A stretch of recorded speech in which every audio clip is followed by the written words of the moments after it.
No, my Silverstream classmates, 89 to 93, episode 29. So we're approaching the big 30. So it's just awesome, guys. Keep it up, keep it coming.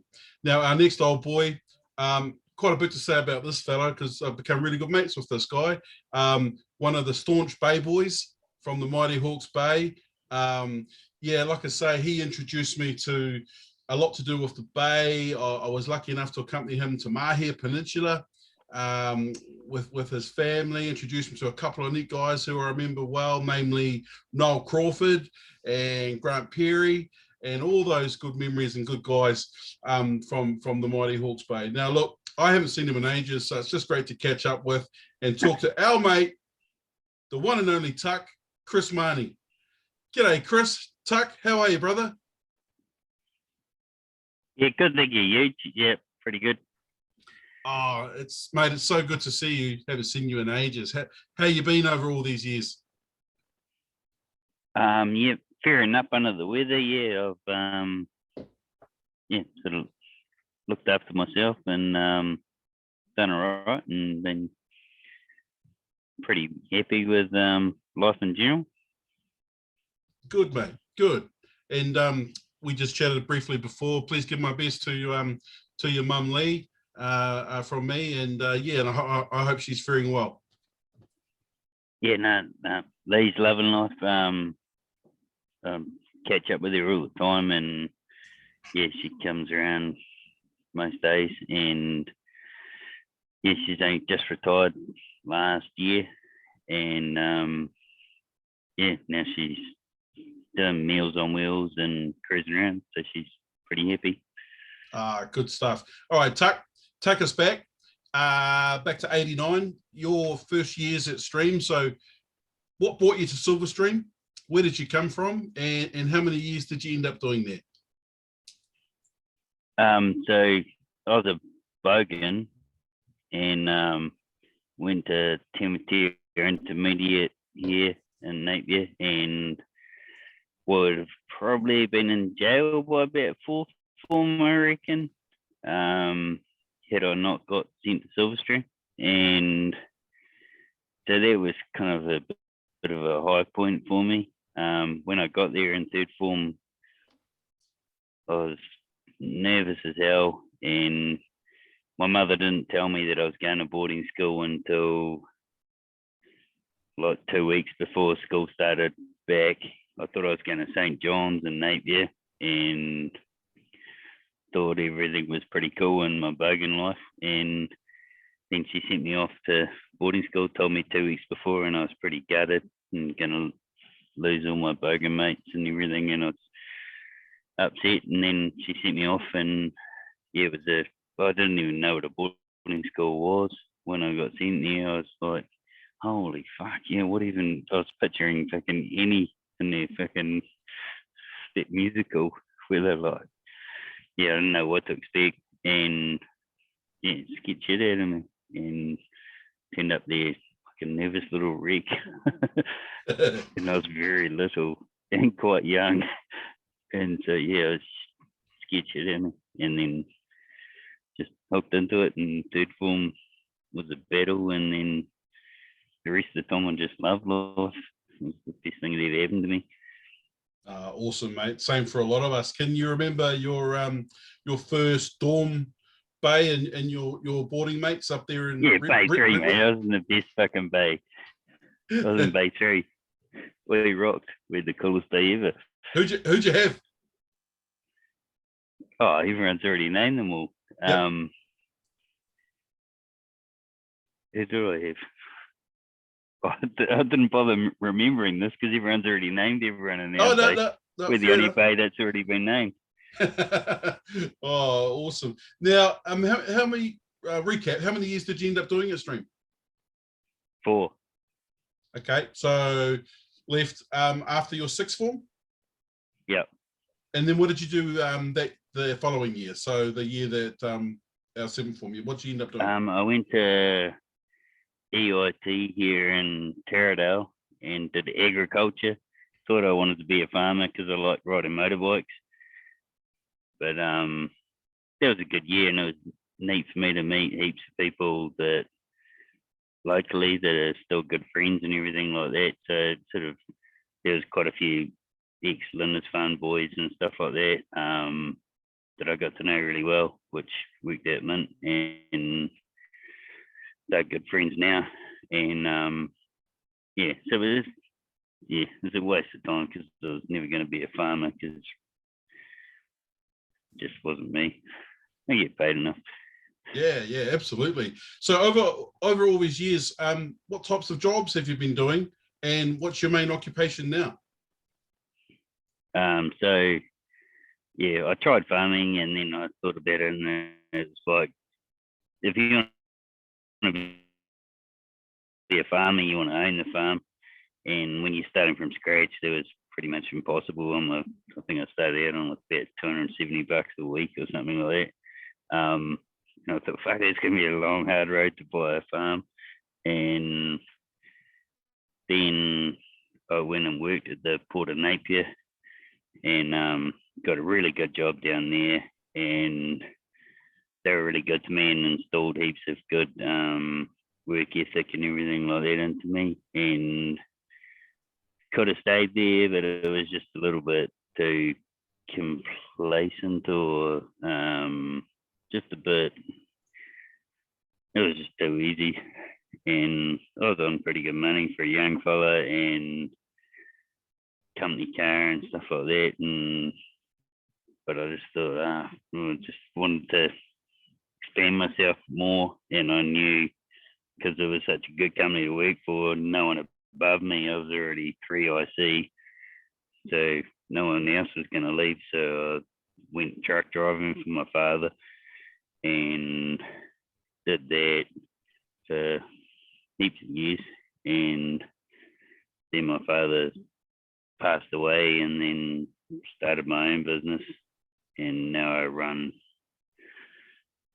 sort of a logistics company from home. Well done, mate. So I think, if I remember, your dad's company was it Mahony Transport? Certainly was, yeah. Yeah. Started in 1862. Wow. And what's the name of your business now? It's, my company's called Hawke's Bay Warehousing and Distribution, but everywhere any of my trucks go to, it's just Mahony's Transport. Basically, it's just it was a title of a business, but I don't. When I ring up, I just say it's Chris Mahony speaking, and so that's how they treat me. Oh wow, that's awesome. Well done to you, mate. So did you take over your father's business? No, it pretty much went broke, and so like I put a good chunk of my life into it, and just sort of thought that was going to be my future. So I didn't get too worried about planning ahead or anything in life, and just thought I was going to take over the family business. But it pretty much went broke not long before my father accidentally passed away. And then I was kind of like, oh, what do I do now? I'm just a truck driver. And so I went truck driving, and then people just kept on ringing me because everyone wanted stuff to be moved, and everyone asked me if I could move it, and so I did. Oh wow, good on you, mate. Now, so your business now, are you still driving yourself, or are you more sort of running the business? How many trucks and stuff have you got? How many guys? Sort of paint the picture for us.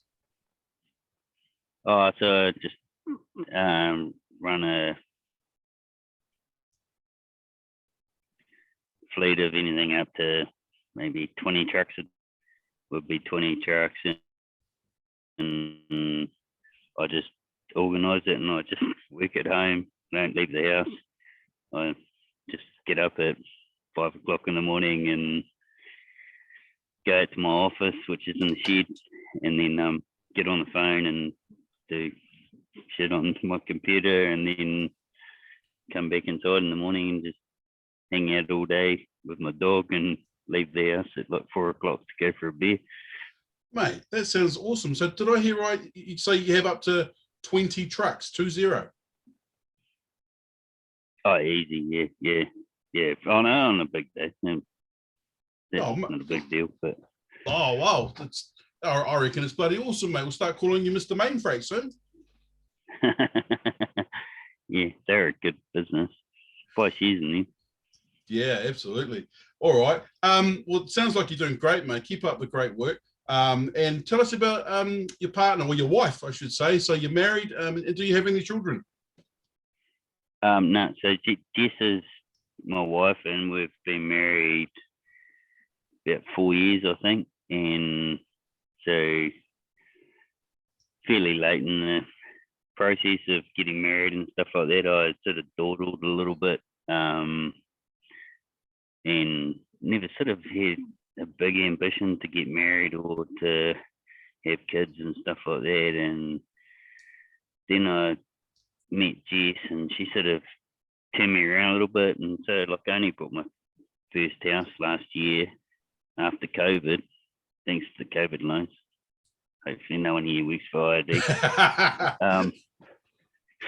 Yeah, and we bought our first house, and we just love it. Like, and yeah, I've just sort of fallen into my own in the last few years, really. Like, I was sort of just worked hard out for my family business that I thought was going to be my future, and I didn't really concentrate on anything else. All I thought about was trucking.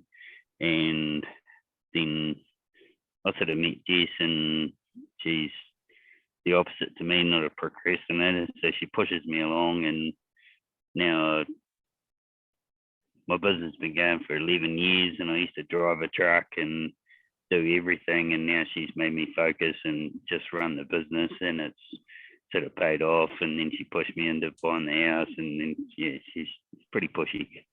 Oh, but mate, it's been really good for me. Yeah, that's so cool. I think we've all got one of those in our lives, and if we haven't, we need one. But yeah, I've seen your Facebook page, and she looks lovely, mate. So really hoping to get to meet her, as I'm sure the rest of the guys are. But yeah, good on you guys. It sounds good. Yeah, that's not a smoke-free meeting, is it? Go for it, mate. You can light up a durry. I think so. Beautiful. Hey, now, while you're doing that, you were always a Hawke's Bay boy. Are you still living in the Bay? And if so, exactly where? So, in Napier, right next to the fire station in town, pretty much. And haven't really migrated away. When I was farming, I went and spent a bit of time out of town, and with a couple of jobs, I've been out of town. And when I was trucking, I was out of town all the time, but haven't really travelled. And now my wife doesn't like travelling. She doesn't like airplanes, so I'm not allowed to travel anymore. So it's put a bit of a hindrance. I thought I might have travelled later in my life, but it's not working out too flash. Yeah. And you mentioned your dog before. What kind of dog you got? Oh, CJ, he's like a part boxer.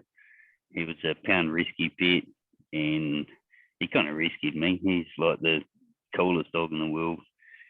Handsome as, and just comes everywhere with me. He just comes to the pub with me. He's got his own bed at the pub, and just sits down at the pub and sits in his bed and hangs out. And he's pretty cool. How cool's that? He's got his own bed at the pub. Yeah, he's got a bed behind the bar, and they bring it out and put it outside for him, and he sits in his bed.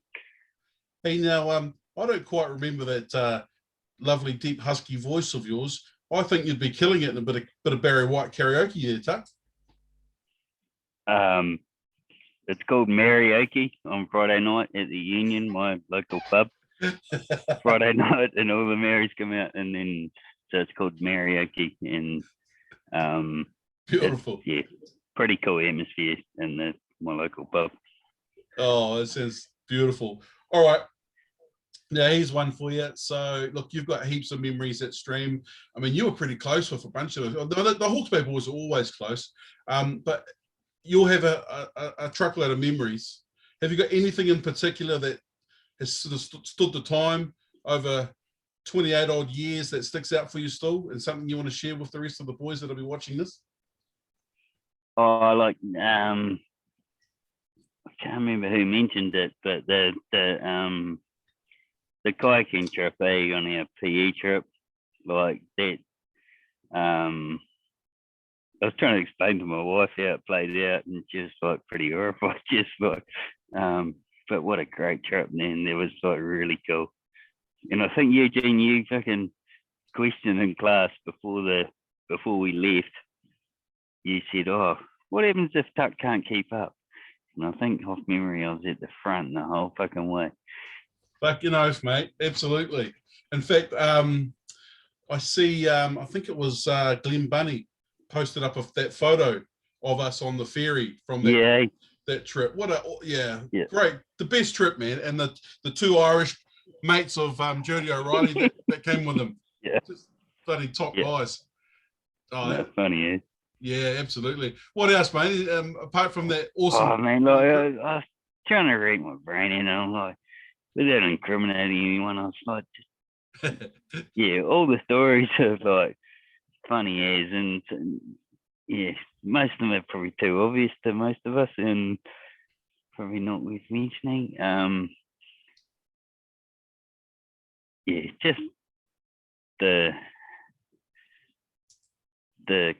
quality time of just finding mischief, and like Fiji said that he never had TV, but I mean at boarding school we didn't have TV. I mean there's no need for TV because you just got all your mates around, you just go and do stuff. Which was pretty cool, I reckon. Yeah, absolutely. I remember TV at boarding school, you sort of had the TV room, and it was more of an event. Like if there was a State of Origin on or something, boys might go and watch it. But you're right, there was always something else to do, or just hanging out, or whatever, eh? Just going out and playing in the mud, and like going to have a game at rugby, and it's like we get in trouble the next day because the paddocks are buggered because we went out on a Sunday afternoon, and it's just getting around in mud. Yeah. Are you still keeping in touch with those boys that I mentioned earlier at the beginning, Niall and Grant? Oh, definitely. Yeah. Niall's over in New Plymouth and he's loving life, and Grant's over in Melbourne or down the coast from Melbourne, and he's happy as. He's actually cracking it, and pretty close to Neasy still. He's always popping up out of the woodwork, and like everyone else.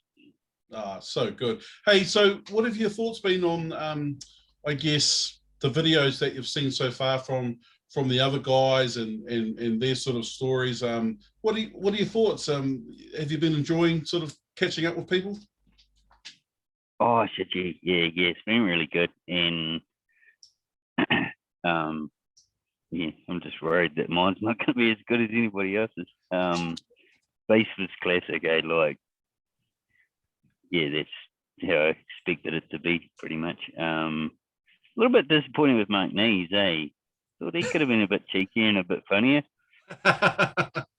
Yeah, you're right about Beast though. Oh man, when he first popped up on the screen and I saw he was wearing his blazer, I was like, oh my gosh, it was great. Hey, but just going on with what you just said, mate, you've been great. It's just awesome catching up with you. I mean, it's been so long that I think guys are just really keen to see your face again, hear your voice, have a little bit of a catch up, and it doesn't really matter what you've done. It's just because it's been such a long time. It's just great to see you again. Now, do you think you'll be able to make the dinner at the end of July, or have you got something else on? No, done deal. I'm locked in. Yeah, got my receipt and everything. Awesome. So, looking forward to it. Oh, that's so good, Tuck. You're coming down. Hopefully, all this bloody lockdown stuff will be well and truly over then. Yeah. That's a bit of a worry for you guys, eh? Yeah. Today. Yeah, we've got a few boys wanting to come over from Aussie, so hopefully everything will be right by then. But we've got a bit of time up our sleeves still. All right, my friend, we'll come to the end. This is your time to. I'm going to release this video tonight. This is your time to give a little bit of a message or a little bit of a shout out to the rest of the boys that'll be watching this. Yeah, no, really awesome to see, guys. I've found it quite inspiring to just listen to how everyone it panned out for everyone and going to that school. Like I think Jabba said that we've all created who we are today, and I'm pretty happy with who I am today, and a lot of that has been brought about by the likes of Brother Bede and everyone else who was around me in my schooling, and I appreciate it. And it's really neat that we're doing this. It means heaps to me. Wow, what a wonderful message, mate, and thank you for that. I'm sure we all agree. I know I do. Someone said to me the other day, you enjoy doing these videos? I said, absolutely, because for me too, I'm catching up at the same time as everyone else. So it's just brought a lot of memories back, and yeah, man, a lot of good memories with you, Tuck. A lot of good memories, my friend. Yeah, likewise, all right. Huge. Well, here we go. So, fellas, there you go. The one and only man himself, Tuck, Chris Mahony, from the Hawke's Bay, still in the Hawke's Bay, mate. You're looking good. Look forward to seeing you at the end of July. Thanks heaps. Thank you so much for joining us, bro. Thanks heaps. Later, guys. Thanks, huge. Beautiful, bro. See you.